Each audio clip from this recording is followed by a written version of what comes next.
아까 말씀드린 대로 이분은 이렇게 차를 통해서 좋은 차를 마시면서 살아가는 이야기입니다. 오늘 여러분과 같이 수업을 해주실 분은 얼마 전까지 고등학교에서 영어 선생님이었습니다. 그런데 한 25년 전부터는 이 차가 더 좋아서 이제 학교는 그만두시고 차에 대한 공부를 거의 25년 넘게 하고 계시는 분인데 오늘 아마 좋은 이야기가 있을 것 같습니다.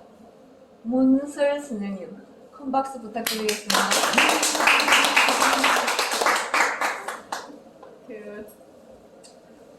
시작부터 조금 무리하게 출발해서 대단히 죄송합니다. 귀한 시간 내주셨을 텐데 그냥 열심히 한번 해보겠습니다. 오늘 저희 제목은 토닥토닥 티 한 잔으로 정해보았습니다. 저희 세대는 너무 수월하게 지냈던 것 같아요. 저희 아들도 이제 장성해서 30을 바라보고 있는데 보면서 이제 제가 젊은이들을 보면 그냥 위로해주고 싶다. 어쨌든 우리는 혜택받은 세대로서 젊은이들에게 내가 조금이나마 위로가 될 수 없는 게 뭘까. 그러니까 오늘 차를 통해 가지고 한 순간만이라도 차를 마시면서 열심히 살고자 하나 이 시대가 여러분들을 힘들게 하는 것 같아서 조금은 위로의 시간이 되고자 하는 마음에서 토닥토닥 차 시간 이렇게 한번 정해보았습니다. 그냥 편안하게 서빙되는 차 마셔주면 고맙겠습니다. 먼저 제가 가오서원의 특히 가을의 가오서원의 모습을 너무 좋아하는데 절대 차라 해가지고 딱딱하게 형식 위주로 격식 위주로 어렵게 생각하지 말고 쉽게 저는 접근해 줬으면 하는 마음에서 정호성의 너에게라는 시를 한번 담아보았습니다. 사실은 화면을 띄우고 크게 같이 읽어보고자 했는데 이게 지금 사진으로 되어서 잘 안 보일 텐데 보입니까? 그래도 같이 한번 읽어볼까요? 네. 자, 같이 읽어보겠습니다. 자, 제목 정호성의 너에게입니다. 시작. 가을비 오는 날 나는 너의 우산이 되고 싶었다. 너의 빈 손을 잡고 가을비 내리는 들길을 걸으며 나는 한 송이 너의 들국화를 피우고 싶었다. 오직 살아야 한다고 바람 부는 곳으로 쓰러져야 쓰러지지 않는다고 차가운 담벼락에 기대어서 홀로 울던 너의 흰 그림자. 이 지금 꼬마가 읽고 있는 목소리가 들려서 너무 예쁩니다. 자, 그 다음에 또 한 대 있거든요. 자, 시작. 낙엽은 썩어서 너에게로 가고 사랑은 죽음보다 강하다는데 너는 지금 어느 곳 어느 사막 위를 걷고 있는가? 나는 오늘도 바람 부는 들녘에 서서 사라지지 않는 너의 지평선이 되고 싶었다. 사막 위에 피어난 들꽃이 되어 나는 너의 천국이 되고 싶었다. 네.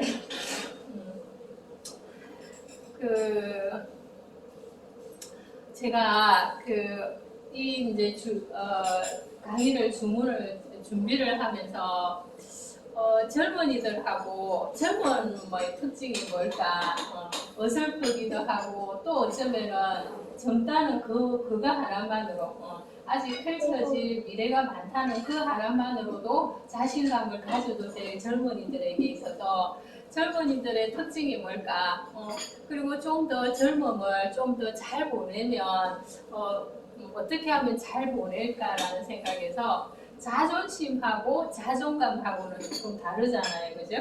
그래서 나의 발전에 도움이 될 수 있는 나의 성장에 도움이 될 수 있는 그 자존감이 높은 사람의 특징은 뭘까를 한번 이제 찾아보았습니다. 그랬더니 제가 스티브 잡스의 스탠포드 대학 졸업식에서 강의한 연설문을 보고서 제가 한번 정리를 해보았습니다. 같이 한번 읽어볼까요? 약점과 두려움을 인정한다.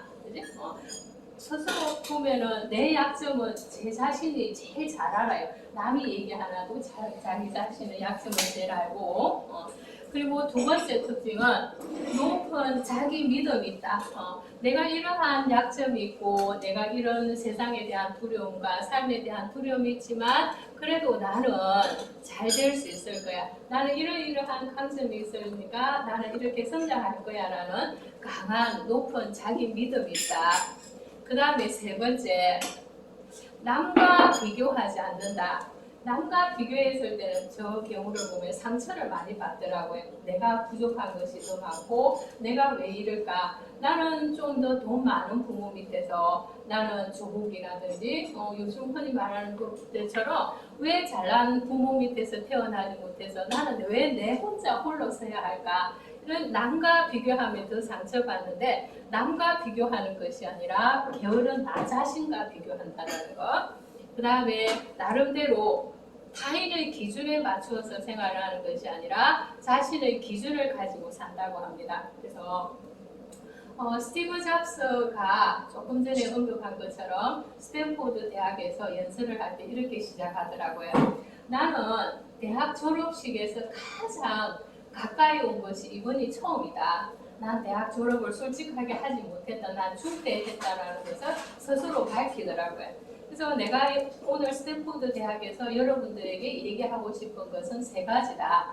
하나는 내 출생에 대한 비밀.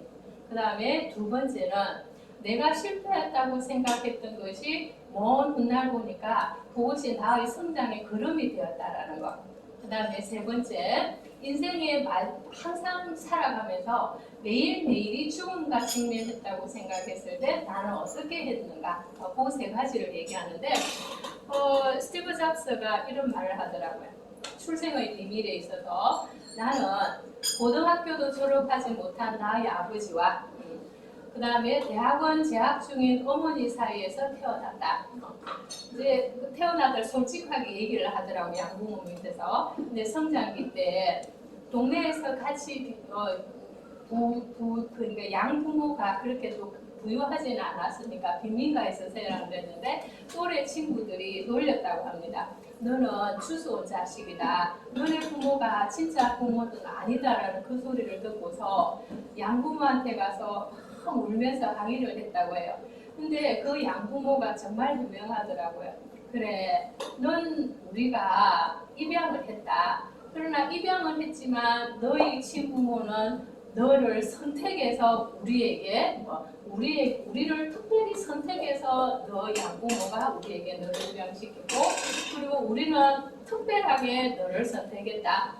너는 양부모가 사정이 있어서 너를 키울 수 없었지만 너희 양부모를 특별하게 선택했고 우리는 자식으로서 특별하게 너를 입양을 했다라는 그 말을 듣고서 스티브 잡스가 용기를 가지고 생활을 했다고 합니다. 그래서 자신이 내가 친부모가 아니다라는 약점이 있었지만 내가 특별하게 선택해서 양부모에게 넘겨주고 선택해서 양부모가 나를 길렀다라는 그 하나만으로 인정하면서 성장을 했다라고 해요. 자, 그런 것처럼 여러분들도 요즘 참 젊은이들에게 가끔 가다가 미안하기도 하더라고요. 일자리들을 아직까지 기성세대가 너무 많이 잡고 있는 것은 아닌가. 젊은이들에게 조금 더 양보하면 하고 있어주면 될 텐데 너무 힘겹게 살고 있지 않느냐라는 7080 세대로서 좀 미안한 감도 있는데 그래서 여러분들 조금은 힘들지만 자신의 약점이 있고 자신의 세상 살아가는 두려움이 있겠지만 그래도 용기를 가지고 좀 살아봤으면 하는 그런 위로의 말을 좀 하고 싶고요. 그래서 가끔 생활하다가 우라가침이기도 하고 세상에 대한 비애감도 느끼긴 하겠지만 그때 여러분들에게 나의 속에서 내부에서 끌어오르는 그런 어떤 울분이라든지 그런 상처라든지 그리고 좌절감이라든지 이런 것이 위로가 될 수 있는 게 친구들과 만나서 대화를 나눌 수도 있을 거고 술 한 잔 기울 수도 있겠지만 그러나 여러분 곁에 차 한 잔 있으면 조금 위로가 될 수 있을 것 같아요. 그래서 여러분들이 그동안 차 하면 어렵게 생각하고 차는 비싼 거고 어른들이 마셔야 되고 조금은 예절이 따라야 된다고 생각할 수도 있을 텐데 절대 그렇게 생각하시지 말고 편하게 여러분 주변에서 구할 수 있는 차 하면은 어떠한 것도 괜찮습니다. 그래서 그런 형식이라든지 그런 형식이 얽매이지 말고 그냥 따뜻한 물 한 잔 있으면 커피포트 있으면 우려서 한 잔 마시면 그 뜨거운 온기 속에서 아마 조금은 위안은 되지 않을까라고 생각합니다. 그래서 오늘 여러분들에게 대접할 차가 세 가지인데 윤 선생님께서 아드님의 친구분들이 온다 해서 제가 차를 조금 젊게 그리고 여러분과 조금은 이야기가 직결될 수 있는 차를 선택해 보았습니다. 그래서 지금 마시면 티팟에 있는 거 부어서 마시면 되는데 쉽게 생각하세요. 프랑스 마리아주 프레르에서 나오는 지금 마시고 있는 차입니다. 지금 마시고 있는 차는 거기서 나오는 마르코폴로. 그 다음에 이 차 마시고 나면 두 번째로 나올 게 중국에서 생산하는 정산소족. 그 다음에 마지막에 나올 거는 밀커트입니다. 그래서 이 세 차 얘기를 조금 하면 그래도 조금 알고 마시면 좋잖아요. 그죠? 이 마리아주 프레르라는 회사를 제가 택했던 이유는 여러분들에게 선보인 이유는 지금 이 마리아주 프레르라는 차를 경영하고 있는 회사의 젊은이가 여러분들의 삶하고 조금 비슷할지도 모르겠어요. 그래서 이 마리아주 프레르라는 회사가 한 300년이 넘는 차 회사인데 1985년 이전까지 마지막 그 상속녀가 그 창업자의 상속녀가 결혼을 하지 않는 미혼녀 조금 60이 넘은 할머니께서 차 회사를 운영하고 있었습니다.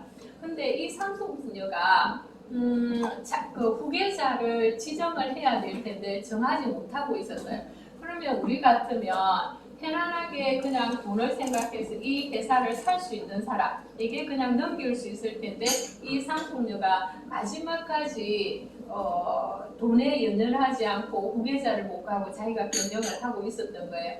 그랬던 이유는 뭐냐면 이 마리아주 프레르의 회사의 창업 정신과 그리고 차를 제대로 알고 지킬 수 있는 사람이 나타나지 않았던 거예요. 근데 그때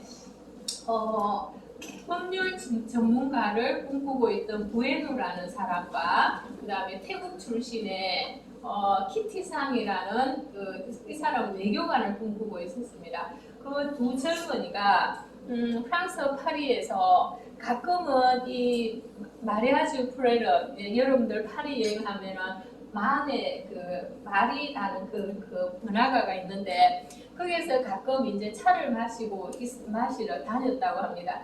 근데 그 젊은이들을 유심히 지켜보고 있던 상속녀가 비록 저 젊은이들이 지금 현재의 삶은 미미하고 돈은 없을지 모르지만 자기네가 생각했을 때 이 상속녀가 생각했을 때 가장 물려줬을 때 이 차의 정신에 입각해서 차 회사를 이끌어갈 수 있다라고 생각했던 것 같아요. 그래서 상속녀가 돈을 생각하지 않고서 아까 부에노라는 젊은이와 키티상이라는 젊은이에게 마리아주 프레르라는 회사를 그대로 넘깁니다.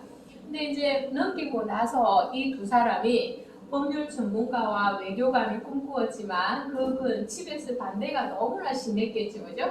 그러나 그 회사를 이제 경영을 들어가고 보니까 자기네들이 생각했던 것보다 프랑스 차가 사실은 이제 차를 공부해 보면 영국 차는 서민차가 굉장히 일반화되어 있다면 프랑스 차는 부유층들이 그리고 상류층의 여성들이 마시던 차였고 그리고 프랑스의 국민성과 가깝게 아주 다양한 차가 많이 발달되어 있었습니다. 그래서 그런 차를 영국 차와는 다르게 그런 차로 이제 성장을 시키게 됩니다. 거기서 이제 아까 그 상속녀가 이끌고 있을 때는 아무런 향이 없는 그냥 보편적인 담백하고 그런 차였는데 이 아까 두 젊은이가 마리아주 프레를 이어받고 나서부터는 차를 더 아까 얘기했지 않습니까? 부유층에 나이 든 여성들이 마시고 있는 차라고 생각했는데 젊은이들에게 감각에 맞는 차를 많이 개발을 하거든요.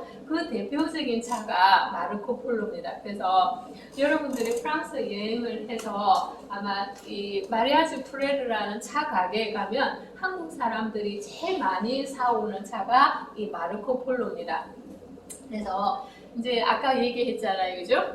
인생을 우리가 살다가 보면 내가 전공이라고 생각했고 내가 본업이라고 생각하다가 옆길로 살짝 눈을 돌린 이것이 살다가 보면 본업이 될 수도 있더라고요, 그죠?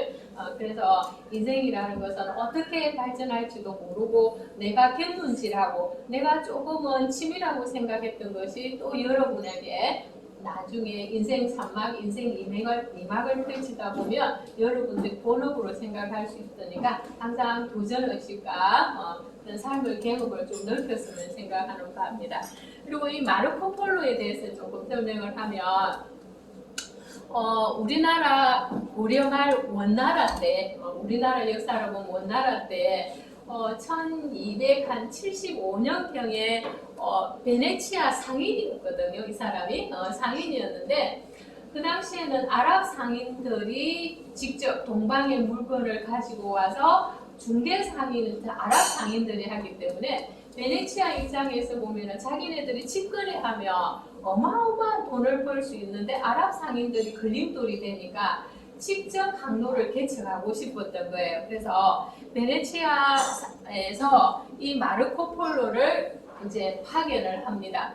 우리가 직접 동방의 비단이라든지 실크라든지 도자기라든지 향료 같은 그런 것을 직접 거래를 해서 우리가 돈을 벌고 싶으니까 그 직접 어떤 루트를 길을 알고 와라 해가지고 파견한 사람이 마르코 폴로잖아요, 그죠? 그래서 이 마르코 폴로가 여러분 알다시피 동방견문록을 썼는데 그 동방견문록이 유럽 사람들에게 동방에 대한 신비로움을 갖게 하고 나중에는 대항해 시대 때 그 항해를 떠나게 한 촉발점이 되는 것이 마르코 폴로가 쓴 동방견문록이에요. 그래서 아까 그 키티상하고 부에노라는 사람이 마르코 폴로라는 제품을 만들 때, 차 제품을 만들 때 뭐냐면 이 차라는 것이 결국에 서양 사람들이 동방에 대한 호기심에서 비롯된 거다. 그 대표적인 것이 차거든요. 그래서 마르코 폴로라는 이름을 써서 상품을 개발한 것 같아요. 이제 두 번째 정산 소종 좀 주시겠어요? 이제 정산 소종은 네. 질문이 있습니다. 네네. 아니 저 아까 차 얘기하시면서 네. 프랑스는 부유층, 네. 영국은 약간 서민층이라 했는데 네. 특별한 이유가 있습니까? 그렇게 계층이 나는 이유가? 네네. 질문 너무 좋은 질문을 하셨는데 사실은 그 얘기를 하고 싶었는데 지루할까봐 지금 넘어갔거든요. 차를 이제 제가 세 나라 차의 종주국은 분명히 동양입니다. 중국, 우리나라, 일본 그 따를 수가 없어요, 서양 사람들이. 근데 이제 서양에서 차의 대표적인 영국, 프랑스, 독일이거든요. 러시아도 끼입니다. 근데 러시아는 빼겠습니다. 그럼 방금 얘기한 것처럼 세 나라가 다 특징이 좀 있어요. 영국은 서민적이고 일반적이다, 보편화다. 그러니까 서민들에게 굉장히 일반화되어 있다.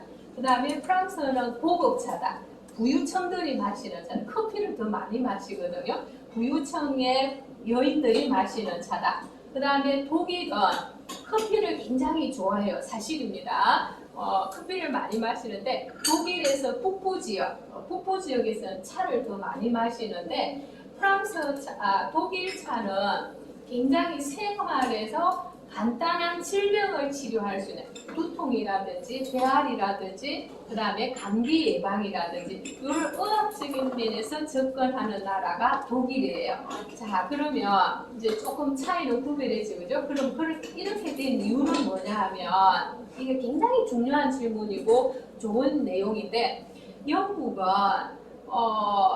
똑같이 차하고 커피가 이제 대표적인 음료가 차하고 커피잖아요, 그죠?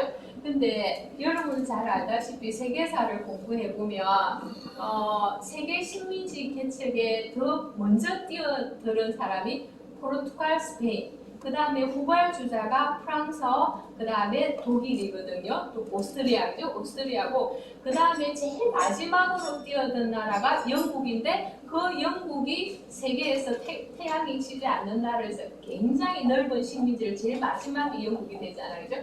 자, 그러면 프랑스하고 이탈리아하고 스페인은 커피를 생산한 국에서 식민지를 두기 때문에 커피를 쉽게 끌어올 수 있었어요. 가지고 있었어요.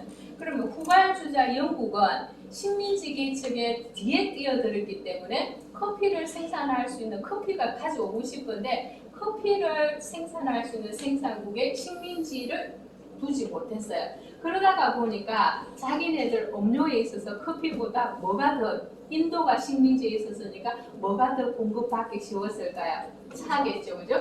이제 그런 이유. 그 다음에 두 번째 이유는 자, 식민지 개척에 가장 늦게 영국이 뛰어들었지만 산업혁명에 가장 꽃을 피운 나라는 프랑스, 독일, 영국 중에서 어느 나라가 꽃을 피웠습니까? 영국이 꽃을 피웠죠, 그죠? 이게 시대적인 거하고 맞물린다라는 거예요. 그러면 차와 커피는 그럼 프랑스하고 독일은 커피를 먼저 수입했는데 프랑스에서 산업혁명이 되면서 농촌에 있는 노동자 계층이 대거 도시로 들어오는 거예요. 그러면 우리 지금의 생활하고 비슷한 겁니다. 직장에 출근을 하는데 공장에 출근을 하는데 아침을 못 먹고 공복에 가는 경우도 많겠죠. 그러면 공복에 가는 경우도 많으니까 중간에 그럼 서양에서의 식단을 한번 생각해 보세요. 딱딱한 빵, 그 다음에 말린 고기, 부잣집에서 그것도 먹겠죠. 그러면 그거는 국 없이 먹으니까 잘 넘어가겠습니까? 안 넘어가겠죠. 그러면 침에서 침을 분비하고 소화액을 분비시킬 수 있는 건 뭔가 물을 마셔야 되는데 영국에 있어서는 물 사정이 굉장히 안 좋았어요. 더러웠어요. 그래서 식중독이 걸리는 일이 너무너무 많았는데 차는 살균 작용이 있어요. 조금의 살균 작용이. 그때 영국이 인도를 식민지를 주었으니까 다즐링이라든지 아쌈 알죠, 그죠? 다즐링 아쌈에 있는 커피 차를 대거 수입해 와서 그것을 싼 값에 공급할 수 있었다는 겁니다. 그래서 그러면 산업혁명 시기에 노동자 계층이 빵이나 이런 거에서 식사 대용으로 먹을 때 같은 음료를 했으니까 이 사람들에게 있어서는 값이 비싸야 되겠습니까? 싸야 되겠습니까? 값싸게 공급해야 되겠죠. 그러다가 보니까 영국에 있어서는 차는 대중적이고 서민적으로 되었다라는 겁니다. 자, 그러면 프랑스는 아까 얘기한 것처럼 자기네 식민지가 차 생산 지역보다 커피 생산 지역이 많았으니까 차가 더 비싸겠죠. 공급받기가 힘드니까. 그러다 보니까 자연히 상류층에 돈 많은 사람들이 여자들이 주로 마셨다라는 겁니다. 네. 옛날에 커피가 엄청 비싼다고. 네? 옛날에 커피가 엄청 비싸고. 엄청 비쌌어요. 커피도. 네.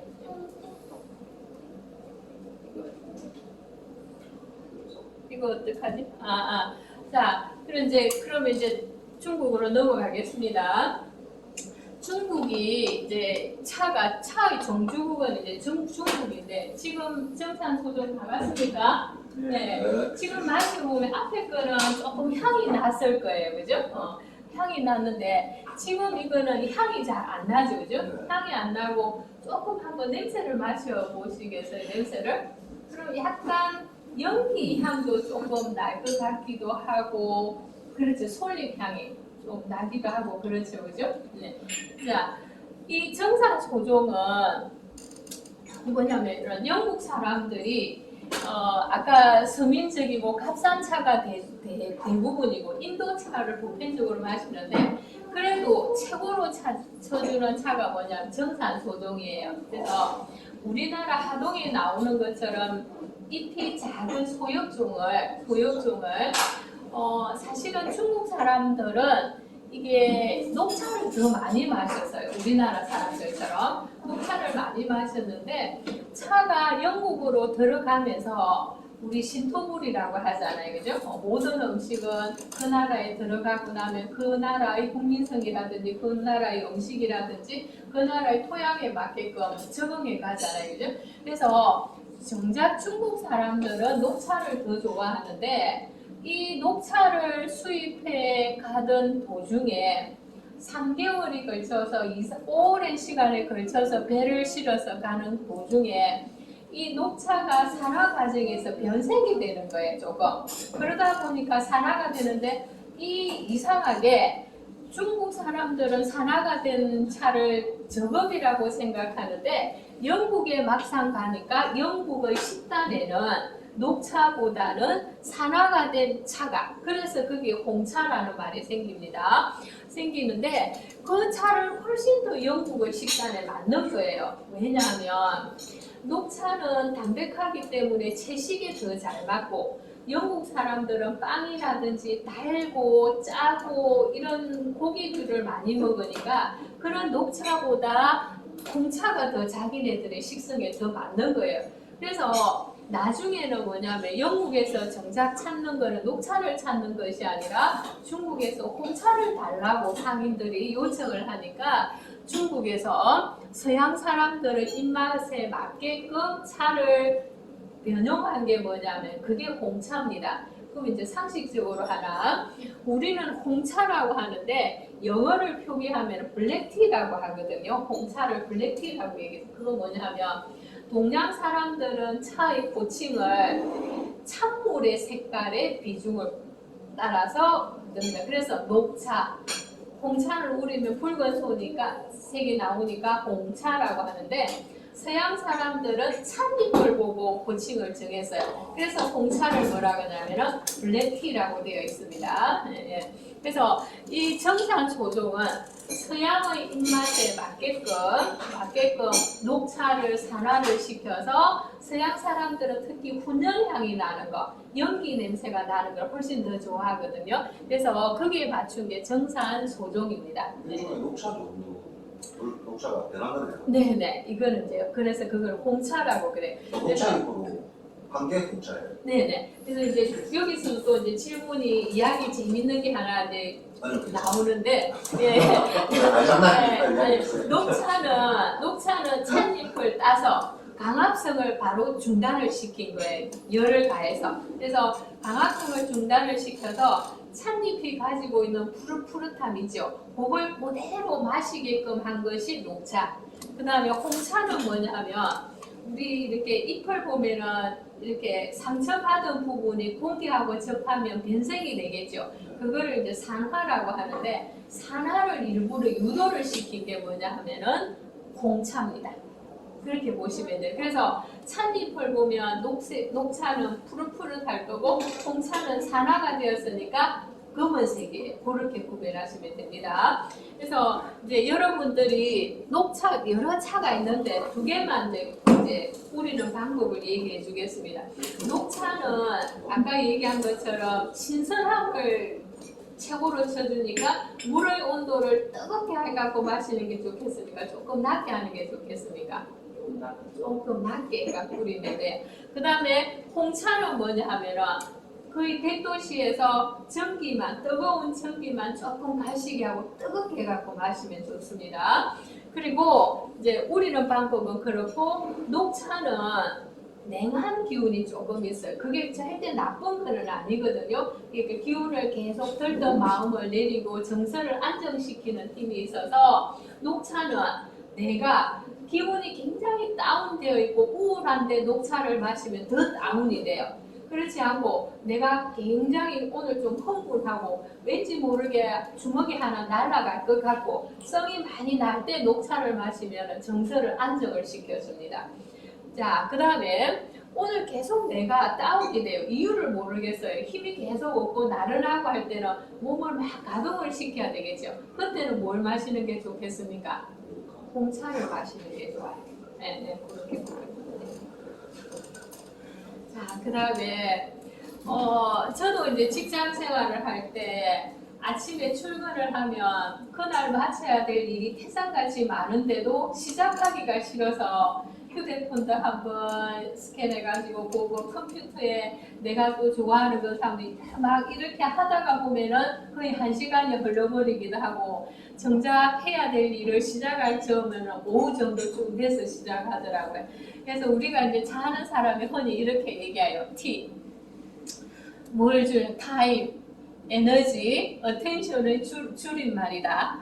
근데 시간은 한정되어 있고 내 에너지는 완전히 집중을 시켜야 되겠고 정신 집중을 다 해야 하루를 마칠 수 있는데 계속 일을 시작하기 싫어요.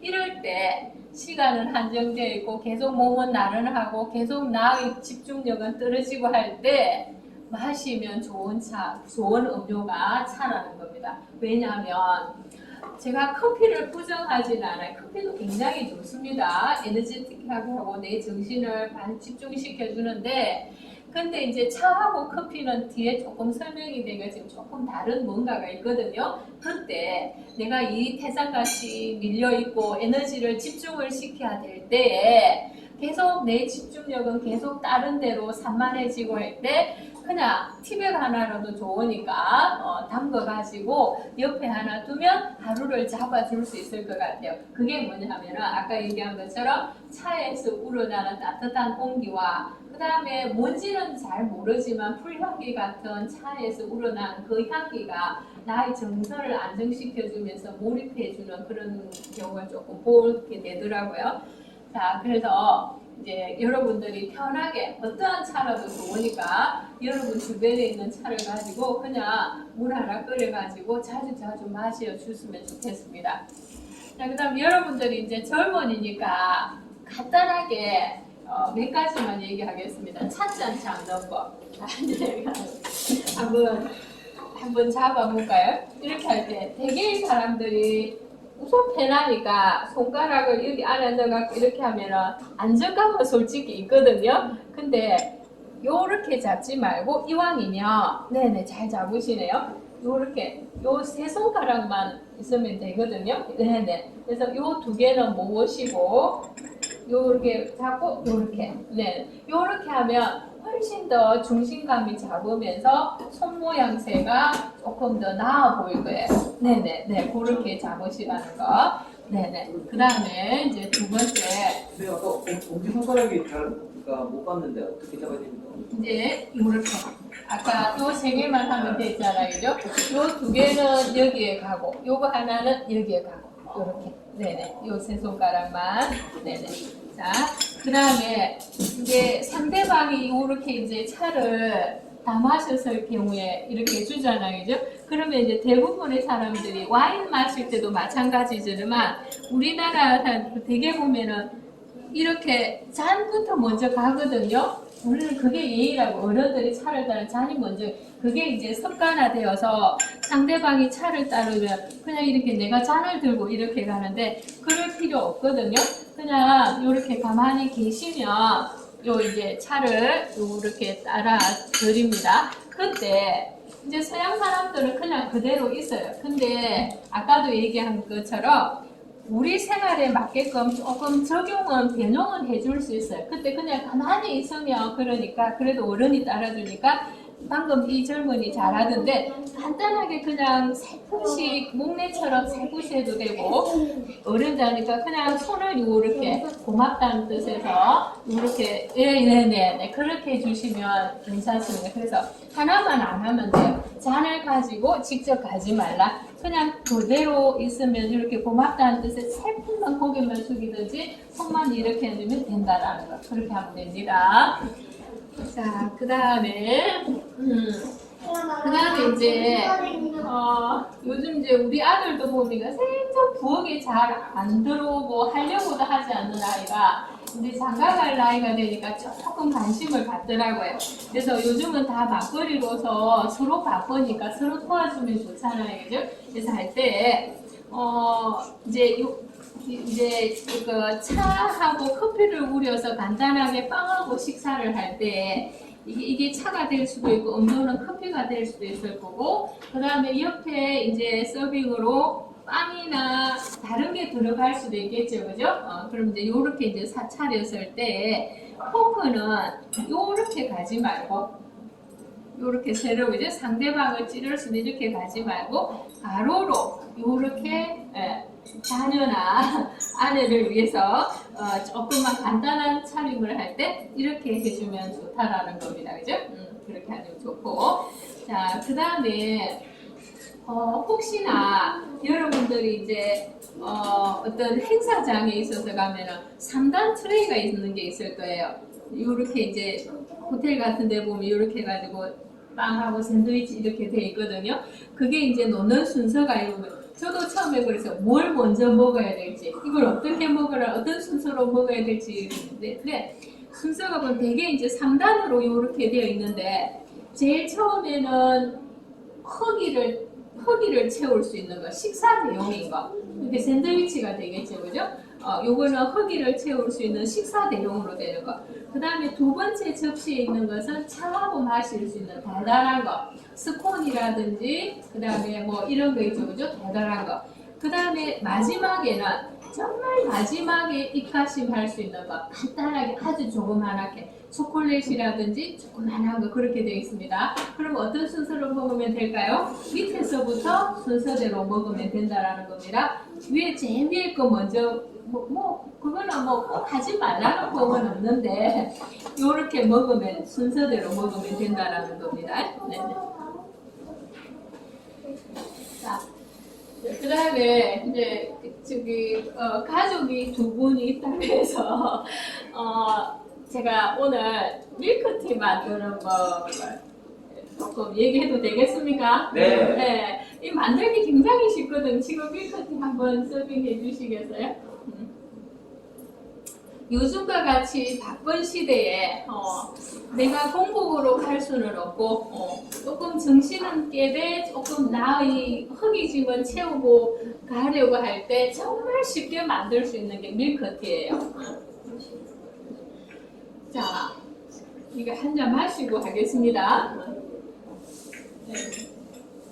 네. 이 잔에 있는 거는 다 마셔버리면 좋겠습니다. 그럼 제가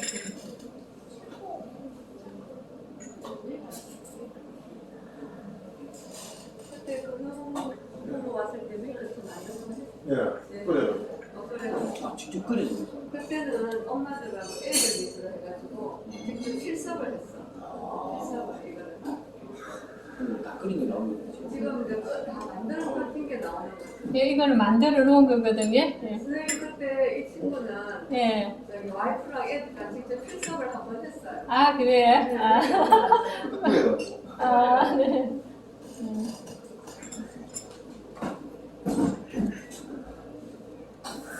양이 더 있으니까 정말 재밌어요.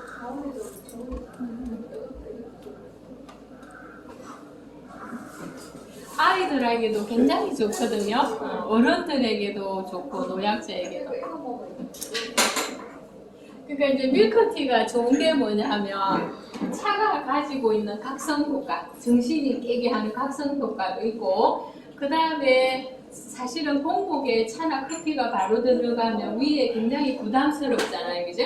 그런데 이게 우유는 위 벽을 보호하는 작용도 있고 그리고 에너지도 칼로리도 있으니까 단백질이라든지 이런 영양 공급도 되니까 젊은이들에게 정말 집에서 자주 만들어 먹으라고 권하고 싶은 게 밀크티예요. 자, 어떻게 만드냐 하면 그냥 편하게 집에 있는 온갖 티백은 다 됩니다. 차 다 됩니다.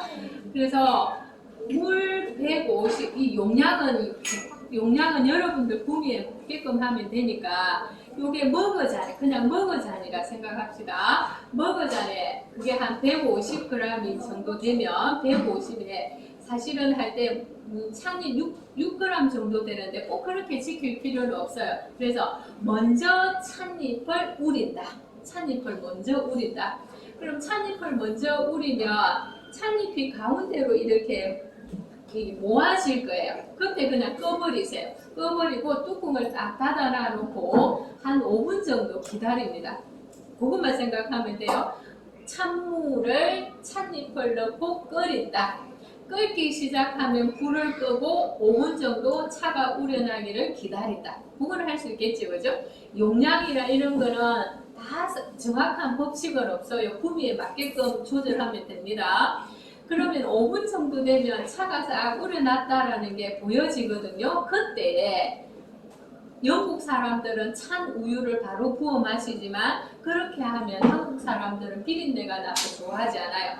그때 5분 정도 지난 후에 물의 양하고 비슷하게, 근데 내가 우유를 좀 더 나는 진하게 먹고 싶다면 우유를 더 많이 부으면 되겠죠, 그죠? 그때 물하고 같은 양의 우유를 부어서 한 번 더 약한 불에 끓이면 됩니다.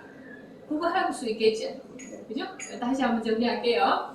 집에 있던 어떤 차도 좋다. 사람에 따라서 아쌈티가 좋다, 무슨 티가 좋다 하는데 그냥 집에 돌아다니는 차는 다 됩니다. 찻잎에 머그잔 한 컵 정도의 물에 찻잎을 끓인다. 끓기 시작하면 불을 끄고 5분 정도 우리기를 기다린다. 그때 우유를 넣어서 약한 불에 끓인다. 아까 마찬가지로 끓기 시작하면 불을 끈다. 그래 이제 그걸로 마시면 되는 거예요. 설탕이 빠졌네요. 아까 우유 넣을 때 뭐를 넣으면 될까요? 설탕을 넣으면 되는 겁니다. 그럼 알겠죠, 그죠? 자, 그래서 이 밀크티는 아까 얘기한 것처럼 어린아이에게 좋고, 그리고 소화력이 떨어지는 노인들에게는 굉장히 좋습니다.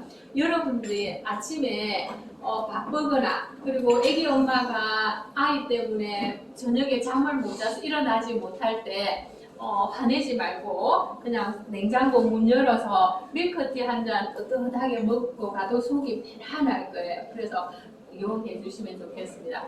그 다음에 정작 커피나 차를 서양 사람, 유럽 사람들은 아이스로 잘 먹지 않거든요. 근데 아이스 커피나 아이스 티를 정작 미국 사람들은 아이스를 굉장히 좋아해요. 그죠? 근데 아이스티도 만들기 굉장히 쉽습니다. 어떻게 하면 되냐면 여러분들 그냥 페트병 있죠, 그죠? 페트병 찬물에다가 찻잎을 그냥 넣어놔 놓으세요. 넣어놔 가지고 실온에 그냥 이런 실온 상태에서 넣어서 우러나면 찻잎 건져내버리고 그 물을 가지고 그냥 마시면 되는 겁니다. 이걸 할 수 있잖아요, 그죠? 그래서 이건 제가 누구에게 추천을 하냐면은 젊은이도 좋겠지만 그 공부를 굉장히 좀 깨어있게 해야 될 중학생이나 고등학생들에게 힘이 남아 돌아가서 절제를 못하는 아이들에게 요 차를 성장기에 있는 아이들은 사실 차나 커피를 진하게 마시면 카페인 작용 때문에 성장에 저해가 될 수 있거든요. 그러나 이렇게 아이스티로 선선하게 아주 약간하게 물을 마시면 정신 집중은 되면서 아이들에게 몰입도가 좀 달라질 겁니다. 그래서 이렇게 아이들에게 아이스티를 만들어 먹이면 굉장히 좋습니다. 근데 너무 맛이 담백해서 아이들이 싫어하면 여기에다 어떻게 하면 되냐면은 각종 과일 있죠, 그죠? 그거를 썰어가지고 같이 해도 굉장히 아이들이 좋아할 겁니다. 자, 그 다음에 티타임하고 커피타임. 서로 커피에 카페인이 많다, 차에 카페인이 많다고 서로 비난하는데 사실은 커피에도 카페인이 많고 티에도 카페인이 있거든요. 근데 문제는 카페인이 가다 복용했을 때 문제지 적정량의 카페인을 했을 때는 우리 정신을 깨어있게 하고 혈관을 확장시켜서 몸의 에너지를 원활하게 돌리게 하는 효과가 있습니다. 그런데 자, 두 개 중에서 자, 시기를 때를 조금 맞추어서 선택할 필요는 있다는 겁니다. 커피는 내가 에너지가 다운되어 있을 때 빨리 에너지를 이렇게 깨어있게 해서 내가 바로 뭔가를 시작해야 될 때 커피가 나고, 그 다음에 차는 아까 얘기한 것처럼 카페인이 있지만 계속 나의 정서를 안정시키고 심리적으로 내리는 효과가 있거든요. 그래서 커피는 오전에 마시는 게 좋고 차는 오후에 나른할 때 마시는 게 좋습니다. 그래서 어느 것이 절대적으로 좋고 어느 것이 절대적으로 나쁘다라는 건 없어요. 그래서 적절하게 시기에 맞게끔 나의 몸 상태에 맞게끔 커피를 선택할 수도 있고 차를 선택할 수도 있다는 겁니다. 그다음 문제는 카페인이 문제인데 카페인을 적게 이렇게 우려 나오게 하는 방법이 있어요. 그건 뭐냐면은 이게 커피나 차를 물에 노출된 시간을 많게 하는 게 좋겠습니까? 짧게 하는 게 좋겠습니까? 짧게 하는 게 좋겠죠, 그죠? 그래서 빨리 건져내버리면 됩니다. 자, 요즘 사람들 예전에는 한때 이민 갈 때 캐나다, 호주, 뉴질랜드가 선택국이 되더니 요즘에는 북유럽이 이민 가고자 하는 나라이더라고요. 그래서 북유럽 사람들의 특징이 나 혼자 잘 살고자 하는 것이 아니라 세상을 주변 사람들에게 두루 사랑을 나누고자 하는데 오늘 제가 신문에 보니까 전번에 그 도쿄 올림픽 때 펜싱 선수 박상면 아시죠? 네. 네, 진주 사람인데 아이인데 진주 제일중학교 출신이거든요. 지금 나이가 한 26살 될 텐데 그 아이가 신문 한 면을 차지하는 기사가 나왔더라고요. 아버지 사업 실패로 쌀이 없어서 동사무소에서 나누어주는 그 쌀로 가지고 바뀐 일을 하고 뭐 이런 얘기 나오는데 지금 이제 성공을 해서 CF 촬영 요청도 들어오고 자기가 상금을 받는데 제일중학교 후배하고 경남 최고 후배들에게 체육부에 그 돈을 기증하기도 한다 하더라고요. 기자가 물었어요. 한 개인에게 나누어 주면 그 체육부에 있는 다 아이들이 가난한 건 아니잖아요, 그죠? 그럼 그 아이를 집중적으로 구원해 주면 될 텐데 왜 체육부, 펜싱부 전체에 기증을 하냐 하니까 혹시나 그 아이가 마음을 다칠까봐 그냥 전체에 준다. 그러면 체육 코치가 알아서 도와주지 않겠냐 하더라고요. 그래서 북유럽 사람들의 특징이 박애주의자. 그 다음에 존재하지만 굳이 드러내서 자랑하려고 하지 않는다 그러더라고요. 근데 오늘 이제 똑같은 아까 박상영이 신문 기사하고 하나 읽은 게 그 독일의 한 작가가 책을 썼는데 절제한 단력 하면서 유럽 귀족의 특징을 이렇게 이제 써놨는데 그 특징이 뭐냐면 요즘에 중국, 인도, 러시아 신흥 졸부들이 부자들이 유럽으로 대거 들어온다고 해요. 인도, 중국, 러시아 그 사람들은 자기네들 부를 과시하려고 하지만 유럽의 정작 오랜 가문의 귀족들은 오히려 방금 얘기한 것처럼 절제한 단력 그걸 숨기려고 한다 하더라고요.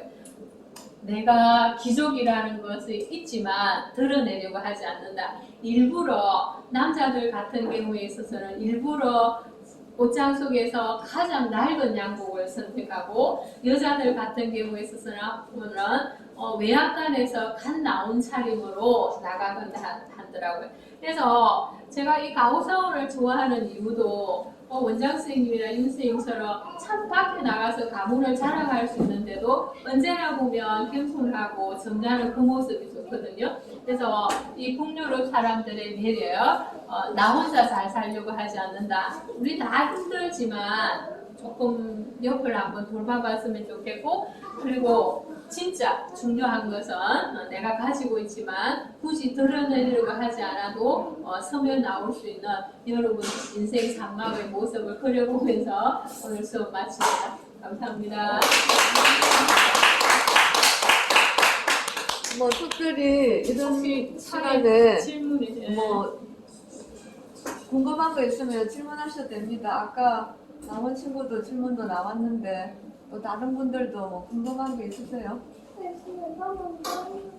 오늘 저기 지금 같이 온 저기 애기 엄마들도 있는데 애기가 어리다 보니까 동참을 못했는데 또 몇 분도 친구들이 지금 오고 있는 중이랍니다. 오늘 선생님 정말 좋은 수업이었는데 많이 들었으면 좋았을 건데 조금 아쉽네요. 어떠셨어요? 감사합니다. 고맙습니다. 들어주셔서 고맙습니다. 네, 감사합니다.